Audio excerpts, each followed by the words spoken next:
রাত কিংবা দিন ঘড়ির কাঁটা যাই বলুক, ফুটবল বিশ্বকাপ জোয়ারে ভাসছে বাংলাদেশ। ঢাকা বিশ্ববিদ্যালয়ের টিএসসি যেন এখন ফুটবল প্রেমীদের তীর্থস্থান। হাজার মাইল দূরের মায়ামিতেও সেই স্বাদ নেওয়ার চেষ্টা স্থানীয় বাংলাদেশিদের। পেমব্রুকের দারুল উলুম মসজিদের পাশেই বিশ্বকাপ ম্যাচ দেখার আয়োজন করেছেন স্থানীয় বাংলাদেশিরা। বিশ্বকাপে প্রিয় দলের জয় তাদের জন্য হয়ে এসেছে বাড়তি উচ্ছ্বাসের। ওয়াচ পার্টিতে কেউ নিয়ে আসেন বিরিয়ানি, কেউ জুস কিংবা ড্রিঙ্কস। প্রবাসের যান্ত্রিক জীবন ভুলে এই আয়োজন রূপ নিয়েছে এক মিলন মেলায়। আমেরিকার বাস্তবতা হলো এখানে সবাই খুবই ব্যস্ত, কিন্তু এই বিশ্বকাপের উসিলায় মোটামুটি সন্ধ্যার পরে টাইমিংটা এখানে খুবই একটা ফ্যাক্টর। বাট সন্ধ্যার পরে বিভিন্ন মসজিদ প্রাঙ্গণে কমিউনিটি সবাই একসাথে হয়, একসাথে খেলাধুলা দেখে, খাবার দাবার হয়।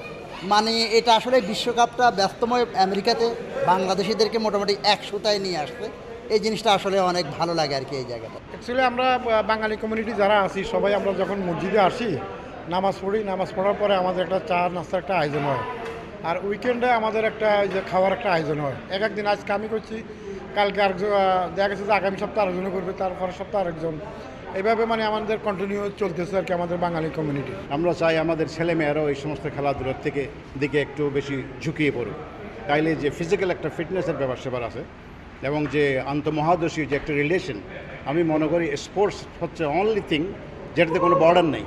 দেশের সাথে দেশের যুদ্ধ থাকতে পারে, কিন্তু স্পোর্টসের প্লেয়ারের জন্য কোনো যুদ্ধ নেই। সো এই অ্যাথলেটিক্সের মাধ্যমে যে সবাই মিলে যে উপভোগ করার একটা যে সুযোগ, এটা আমরা সবসময় মনে করি যে আমাদের এটা থাকা উচিত। মোর এনভায়রনমেন্ট মোর এনজয়েবল, মোর ভালো করায়, এনজয়েবল করায়, লাইক আঙ্কেলরা খাওয়া আনে আর আমরা তো খাওয়া দেখি, বন্ধুদের সাথে দেখি আর এনজয় করি। তোমরা কোন টিম সাপোর্ট করো?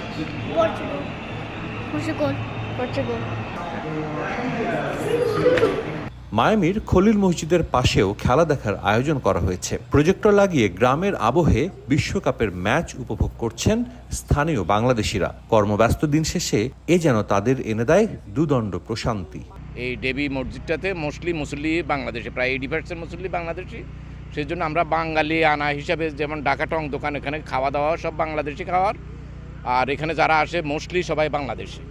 তো আমরা ঠিক বাংলাদেশে যেভাবে খেলা দেখে এনজয় করে, আমরা এখানেও সেম এনজয় করতেছি। পরিবার পরিজন সবাইকে নিয়ে একসাথে এখানে আড্ডা, পাশাপাশি খেলা, যে ভাইবটা আছে সেই ভাইবটা হচ্ছে যে খানিকটা হলেও মানে ভালো লাগে আমাদের, আমরা এনজয় করি। ভৌগোলিক সীমানা কিংবা সময়ের ব্যবধান কোনো কিছুই বাধা হতে পারেনি ফুটবলের প্রতি বাঙালির এই চিরন্তন আবেগের কাছে। ঢাকা থেকে মায়ামি, ফুটবলের জাদুতে এক হয়ে স্পন্দিত হচ্ছে কোটি বাঙালির হৃদয়। সাজিদ মুস্তাহিদ, সময় সংবাদ, মায়ামি, যুক্তরাষ্ট্র।